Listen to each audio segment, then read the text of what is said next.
Le titre, tout juste au lendemain de sa formation, le nouveau gouvernement de la transition s'est retrouvé ce mercredi pour une réunion de prise de contact. Tous les 23 ministres étaient présents à la primature et le temps est déjà donné par le Premier ministre. Ce n'est pas un gouvernement de gala, mais plutôt un gouvernement de combat, a notamment déclaré Maître Kyelem de Tambela. Vous entendrez aussi dans ce journal les réactions d'observateurs de la vie politique nationale, d'hommes politiques de Burkinabé qui se prononcent sur le casting de cette nouvelle équipe gouvernementale. Le Premier ministre a aussi décliné les priorités de son gouvernement lors de son installation officielle cet après-midi. La question sécuritaire en premier, puis la bonne gouvernance et l'amélioration des conditions de vie des Burkinabés. Il a fait aussi passer notre message du chef de l'État, des résultats, rien que des résultats. Et puis, est-ce le début du premier scandale autour de ce nouveau gouvernement? Rien de concret pour l'instant, si ce n'est l'accusation portée contre le nouveau ministre en charge du commerce par une association de l'économie informelle, accusation portant sur des faits d'escroquerie. Tous les détails dans cette édition. Voilà pour le sommaire. Bonsoir et bienvenue. Elle était attendue depuis 4 jours et ça y est, depuis 24 heures, on connaît la composition du nouveau gouvernement. C'est donc une équipe de 23 ministres, dont 2 ministres d'État et 3 ministres délégués. Il y a aussi la reconduction de 6 membres de l'ancienne équipe gouvernementale. Eh bien, tout ce beau monde s'est retrouvé à la primature ce mercredi pour une réunion de prise de contact de ce que le Premier ministre a appelé un gouvernement de combat. Ahmed Boy. La prise de contact du gouvernement de combat de Maître Apollinaire Kyelem avec la presse fut brève. Sur les visages des ministres, certains semblent plus détendus, d'autres le sont moins. Dès l'entame, pas d'interview à accorder aux journalistes, insiste le protocole, mais juste une déclaration du chef du gouvernement. Et quand il apparaît aux côtés du président de la transition, les premiers mots sont ceux-ci. Ce n'est pas un gouvernement de dîner de gala. Et le président vient d'insister sur ce point encore ce matin. Puis, il aborde les 3 objectifs de son équipe en commençant par le principal. C'est la sécurisation du territoire. Et ça, tout le monde peut y contribuer. Chaque Burkinabé qui se dit patriote peut y contribuer à sa façon. La seconde priorité, améliorer la qualité de vie des Burkinabés. Pouvoir d'achat, salubrité, insalubrité, hygiène, faire en sorte que le Burkinabé puisse vivre de façon agréable dans son environnement.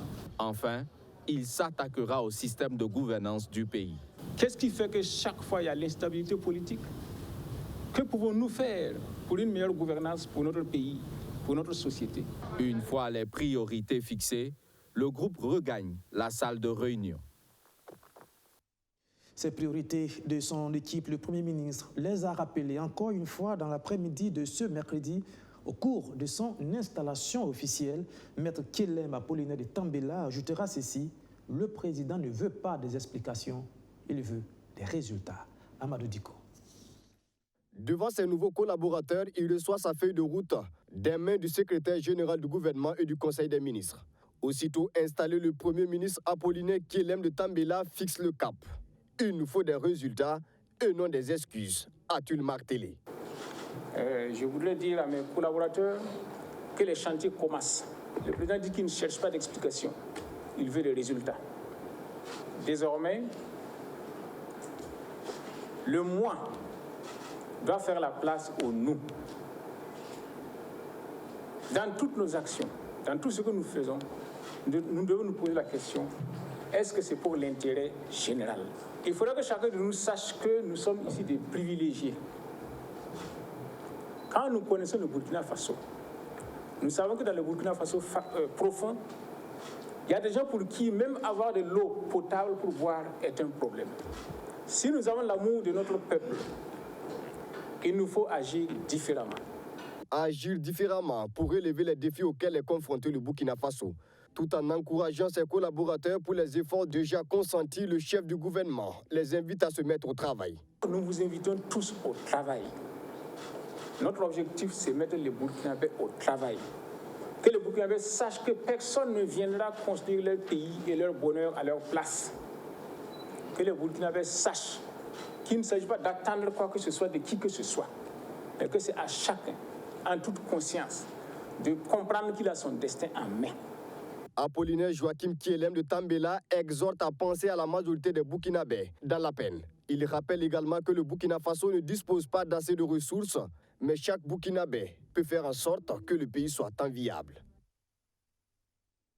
Maintenant, nous ouvrons le chapitre réaction. D'abord, cette analyse sur l'ossature de la nouvelle équipe gouvernementale. Est-elle l'annonciatrice d'efficacité et des résultats probants? Nous avons interrogé l'un des observateurs avertis du landerneau politique burkinabé. Son commentaire, Abdoulazak Traoré. D'emblée, ce qui frappe à l'œil dans cette nouvelle équipe gouvernementale, c'est bien la reconduction de 6 anciens ministres du gouvernement d'Amiba.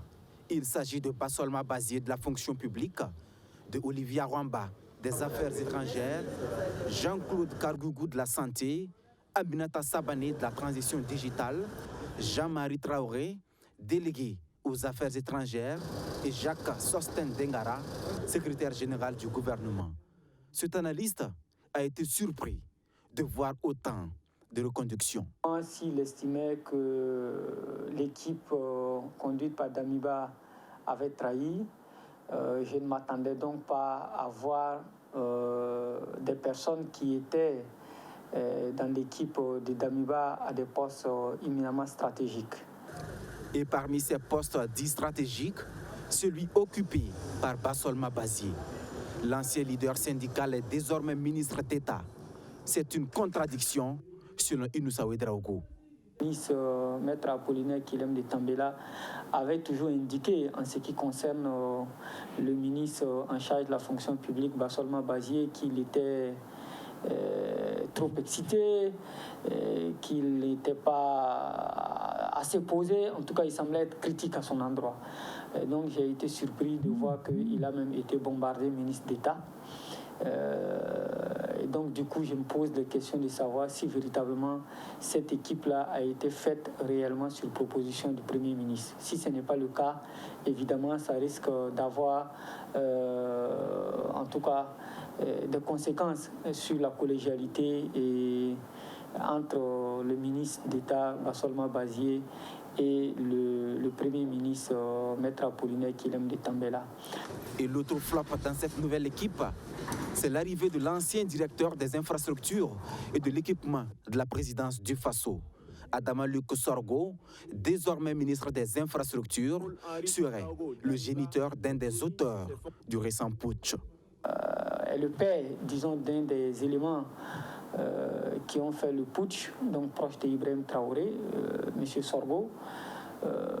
C'est vrai, il peut avoir les compétences nécessaires pour être ministre, pour être à ce poste, mais le fait justement que son fils fasse partie des putschistes, ça peut paraître comme une récompense, ça peut paraître comme du favoritisme.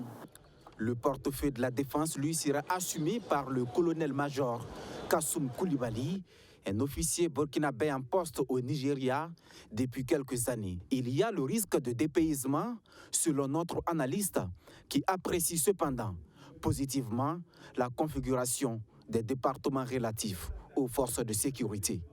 On a un policier qui est au niveau de la sécurité, en tant que ministre délégué en charge de la sécurité. On a les agents des eaux et forêts qui se retrouvent au ministère en charge de l'environnement. On a un gendarme au ministère de l'administration territoriale. On a un militaire donc au niveau du ministère de la Défense. Je pense que c'est une bonne composition qui peut contribuer dans ce contexte de division à rapprocher les différents acteurs. Ça également, c'est un bon point que je voudrais souligner. Sur la question du ministre en charge du commerce, qui est également sur la sellette, Inoussa Ouedraogo appelle les pourfendeurs de Donatien Nagalo à mettre sur la place publique les preuves des accusations de pratiques malsaines portées contre sa personne. Et on écoute à présent la réaction du président du CDP. Edi Komboyoko appelle tout simplement l'union autour de ce nouveau gouvernement de la transition. On l'écoute. le Premier ministre a respecté ses engagements. Il avait dit qu'il ne ferait pas un gouvernement de plus de 25 membres. Il en a 23. C'est déjà pas mal. Mais je vais vous dire tout de suite que je ne connais pas les ministres en tant que tels. Ce qui est certain, c'est qu'ils ne viennent pas de la faune politique. J'avais déjà dit qu'il fallait au peuple burkinabé un gouvernement de combat. J'ai cru avoir été entendu par le Premier ministre qui a répondu d'ailleurs que son gouvernement est un gouvernement de combat.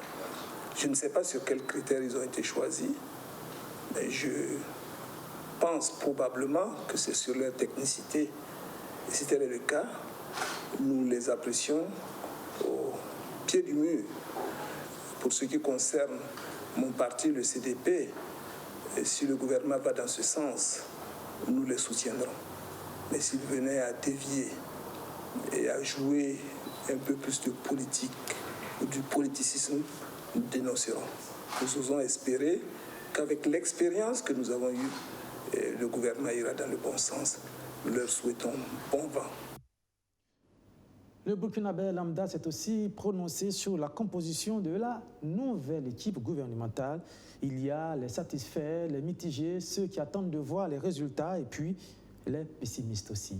Photographie sonique. Sincèrement dit, les ministres qui sont nommés là, c'est que moi je n'ai pas d'accord seulement, c'est basé seulement. Sinon en tout cas je vois que c'est bon, mais le Premier ministre qui a parlé, il a dit qu'en tout cas si c'était lui basé... Moi j'ai entendu, c'était un débat de BFM même, c'est que lui il a parlé, le Premier ministre même qui a parlé, qu'en tout cas si c'était lui, pas seulement basé, lui démissionne. Mais je ne sais pas pourquoi lui l'a fait encore, le mettre encore, je ne sais pas. Quant à moi je ne vois pas d'inconvénients. Ils étaient 25 et ils ont appelé 5. Peut-être c'est les 5 là, ils voient qu'eux aussi ils travaillent avec honnêteté. Voilà pourquoi je les ai appelés, peut-être c'est ça. Donc c'est qu'on nous veut seulement, c'est que le Burkina Faso là, soit meilleur pour que la paix revienne au Burkina Faso. Nous avons pour habitude de ne pas juger les hommes, mais plutôt de juger les actions. Nous attendons de voir les maçons au pied du mur. Si le président du Faso, de concert avec son Premier ministre, ont estimé que X Burkinabé peut apporter une contribution au développement du pays en tant que ministre, nous n'avons pas de jugement contraire à donner sur la personne, étant entendu qu'on n'a pas vu la personne à l'œuvre pour le moment.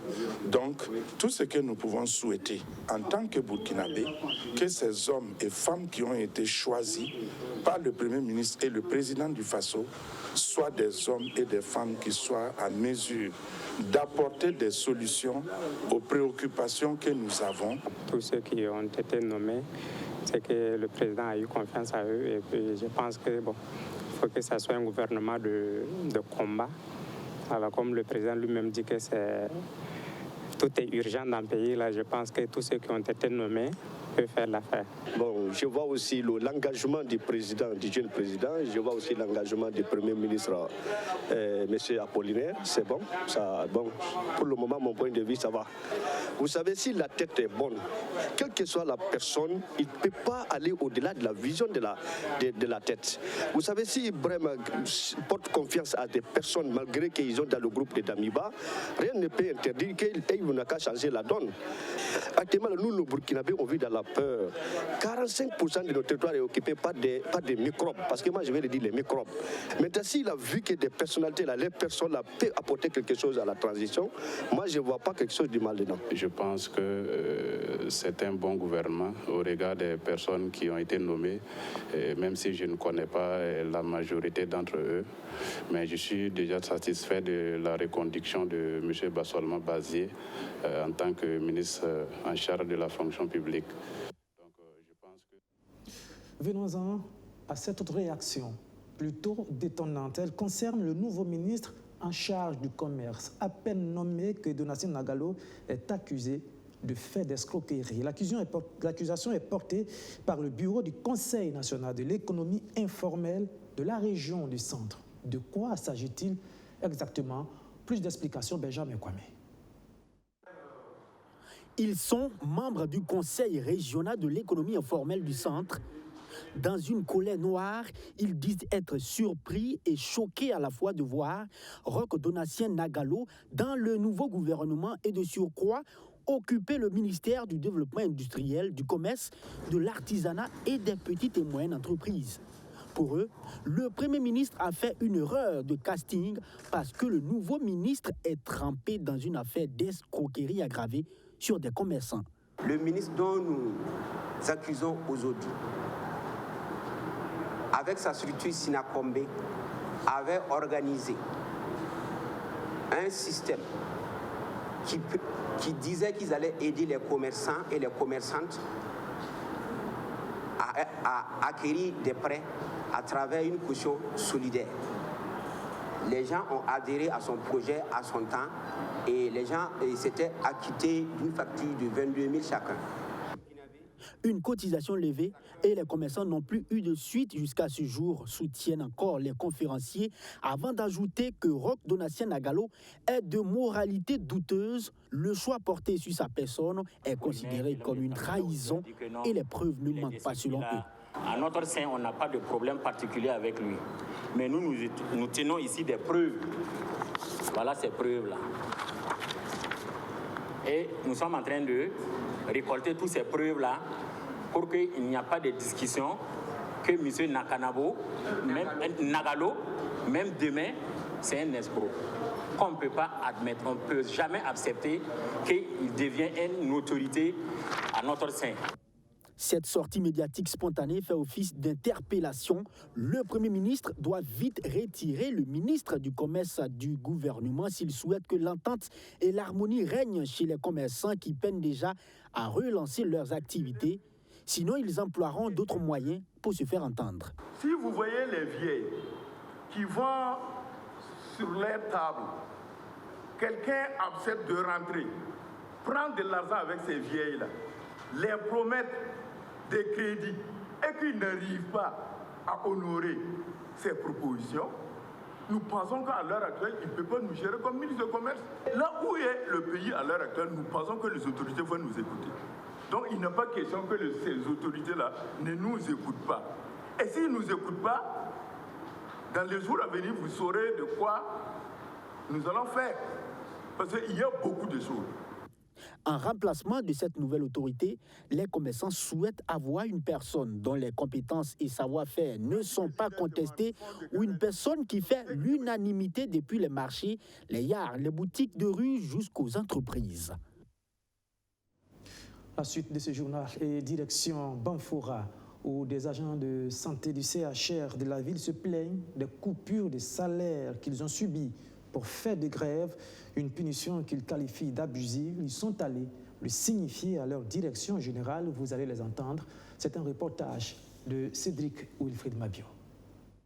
Les syndicats des travailleurs du centre hospitalier régional de Banfora ont pris d'assaut dans la matinée de ce mardi leur direction générale.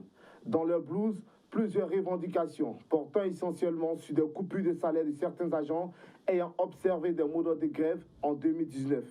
D'abord, s'il y a des coupures de 24 heures, 72 heures de grève, ça, nous trouvons ça légal. Par la suite, ils sont allés jusqu'à couper 55% de nos salaires, en tout cas pour ce qui est des mois d'octobre et de novembre. Donc ça a entraîné beaucoup de soucis au niveau de certains même qui ont eu des enfants qui n'ont même pas pu aller à l'école. Et si vous prenez, par exemple, la paix de la dignité, quelqu'un qui est là, qui n'a pas de ressources, tu es obligé d'aller de t'endetter de gauche à droite alors que tu es un soignant.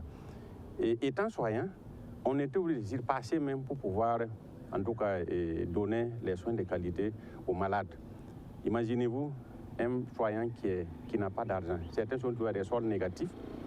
Ce n'est pas simple. Mais malgré tout, vous savez que le CHR de Banfora, c'est un CHR où tout est centré. La région, là, il n'y a pas de CMA fonctionnel comme ça. Comme il n'y a pas de CMA fonctionnel, tout est centré sur le CHR. Et la charge de travail dépasse tout, pratiquement tous les autres CHR du Burkina. Sans oublier que nous sommes un CHR frontalier avec le Mali et puis la Côte d'Ivoire. Il y a beaucoup de patients qui quittent la Côte d'Ivoire et le Mali pour venir se soigner ici. Donc, dans un contexte comme ça, amener les gens à supporter des coupures pas possibles, c'était pas évident. Contacté, la direction du CHR dit prendre acte de cette sortie du syndicat des travailleurs et transmettre à qui de droit les revendications reçues. Mamoudou Ouedraogo et ses camarades, eux, espèrent avoir une suite favorable à leur requête au risque de passer à une autre étape de leurs revendications en observant d'autres actions plus strictes. Dans un tout autre registre, en cette rentrée de classe, l'entreprise Canal Plus Burkina vole au secours des élèves pensionnaires de l'orphelinat Sainte-Thérèse de Lumbila, c'est à une vingtaine de kilomètres de Ouagadougou. Cette société a fait don d'un centre d'éveil et de divertissement pour l'épanouissement intellectuel de ces tout-petits. Archimède Boy. Canal Plus Burkina offre un centre d'éveil et de divertissement aux enfants de l'orphelinat Sainte-Thérèse de Lumbila, à une vingtaine de kilomètres de Ouagadougou. Cette société veut, à travers ce geste, contribuer à l'épanouissement intellectuel des 36 pensionnaires de ce centre, créé en 1995. Mais la motivation, c'est d'appuyer les orphelinats, mais surtout d'appuyer les enfants. Moi, c'est ce que je dis souvent quand je me déplace dans un orphelinat, c'est qu'il y a peut-être ici le directeur général de Canal+ dans quelques années. Donc c'est notre devoir aussi de les accompagner, de faire ce qu'on peut pour qu'ils réussissent à devenir les cadres qui créeront un pays qui sera un pays beau et fort. Dans ce cadre de divertissement, les enfants pourront améliorer leurs connaissances académiques avec la chaîne éducative Nathan Plus, affirme la directrice de l'orphelinat, pour qui ce don est une aubaine. Ça va aussi les permettre de découvrir ce que tous les autres enfants de leur âge connaissent. C'est vrai qu'ils avaient la télévision, mais de cette façon, ou avec des programmes d'études, quelque chose qui est bien spécifique, voilà, ça sera une très bonne chose qui va nous aider énormément dans notre charge envers eux. Après l'orphelinat Sainte-Thérèse de Lumbila, Canal Plus Burkina annonce dans les prochains jours un autre don dans un orphelinat de la ville de Bobo-Dioulasso. Un peu de culture pour terminer. Parlons chanson, si je vous dis alto, soprano ou encore basse. Vous le savez, je vous parle du choral, notamment du chœur Voz Christi qui continue de faire sensation à Belo Horizonte au Brésil. La chorale burkinabé ne cesse de montrer tout son talent au festival Circuito Canto Choral. Romoyo Koïta, notre envoyé spécial sur place. Regardez. Pour ce festival de chant religieux de Belo Horizonte, dans le sud-est du Brésil, c'est l'esplanade de la préfecture, le lieu d'attraction des festivaliers venus des 4 coins de la commune. Au programme, 8 groupes musicaux, 2 en provenance de la capitale Rio de Janeiro. La majorité vient des villes secondaires et un du Burkina Faso, le chœur Voz Christi, annoncé comme la tête d'affiche de l'événement. Sur scène, les groupes se succèdent avec une certaine diversité de genres musicaux, diversité de générations aussi, les seniors.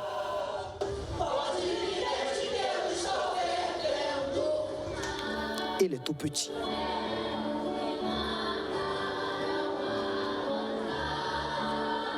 Pendant ce temps, les invités venus de très loin se donnent les dernières consignes. Ils se savent attendus, mais pas question de stresser. Il ne reste que quelques minutes avant la scène. Je suis confiant, je suis impatient de montrer ce dont on est capable. Ensuite vient le moment tant attendu. Eles vêm lá de Ouagadougou. É nome pouco complicado, né? Mas a gente vai chegando. Ouagadougou, lá da África. Eh bien oui, pour un Brésilien, pas évident de prononcer Ouagadougou, le nom de la capitale burkinabé. Mais le message est tout de même passé. Le groupe est sur scène, prêt à donner le meilleur. Le maître donne le ton. Tout d'abord, la musique classique.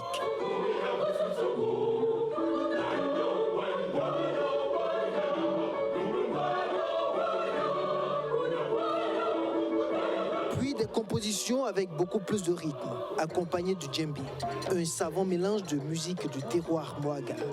Les Brésiliens sont séduits par la danse warba venue du Burkina Faso et tentent même d'imiter. Muito contentes, muito felizes e emocionados. Algo realmente que eu não... Nous ne nous attendions même pas à ce que vous veniez. C'est un grand honneur pour notre ville. Vous avez donné de la joie à nos populations. Nous sommes très heureux. Nos tocou com muito bom grado, muito bom coração. C'est la première grande scène de la série de concerts que le groupe doit livrer ici au Brésil dans le cadre du festival Circuito Canto Choral. Et pour cette première, il y a de quoi se réjouir. Je ressens beaucoup d'émotion quant à cette première prestation ici au Brésil parce que pour une première fois à l'extérieur comme ça, il y a beaucoup de souvenirs qu'on garde vraiment. Je suis beaucoup plus satisfait parce que le public a bien accueilli ce que nous avons donné comme prestation. Voilà. Et ça se sentait au niveau des réactions. Et justement, le public n'a pas boudé son plaisir, d'autant plus que le festival renaît de ses cendres après 2 années d'interruption en raison de la crise sanitaire. C'est aussi la toute première fois que ce festival accueille une chorale africaine. La culture africaine reste vraiment inébranlable. Inébranlable en ce sens que, vous voyez ce que nous venons de prester, on trouve cela, en fait, les Blancs, les Brésiliens trouvent cela à niveau. Donc, tout ce que nous devons faire vraiment, c'est de chercher maintenant à valoriser notre culture. Tous les participants ont été honorés par des attestations de reconnaissance. Vox Christi a reçu en plus une mention spéciale des organisateurs et des autorités communales qui se disent plus qu'honorés par le respect des engagements du groupe venu du Burkina Faso.